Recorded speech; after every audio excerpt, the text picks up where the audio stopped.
खेड़ में रहते हैं। मेरी फर्स्ट प्रेगनेंसी खेड़ में रही थी। मेरे ब्लड पेट में वो डेथ हो गई। फिर सेकेंड टाइम मैं प्रेग्नेंट रह गई खेड़ में ही।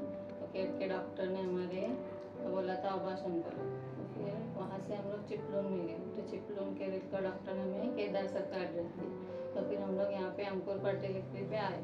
तो सर ने हमें हिम्मत दी, बोले कुछ ऑपरेशन करने की ज़रूरत नहीं है। और फिलहाल मेरी बेटी अभी 4 साल की है। सब अच्छा खासा ट्रीटमेंट हो गया।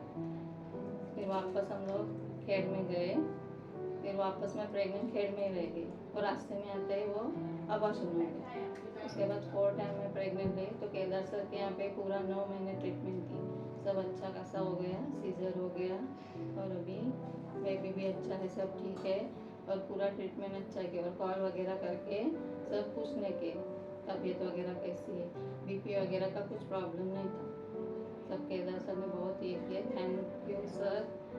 और मेरी दरख्वास्त है कि आप लोग भी अंकुर फर्टिलिटी में आए और अपना ट्रीटमेंट करा। माझ्या मिसेसने सांगितल्याप्रमाणे केदार सरच्या इथे आमची ट्रीटमेंट चालू होती, तेव्हा आता आमचं सगळं चांगलं झालेलं आहे. तर केदार सरांना आम्ही थँक्यू सांगतो.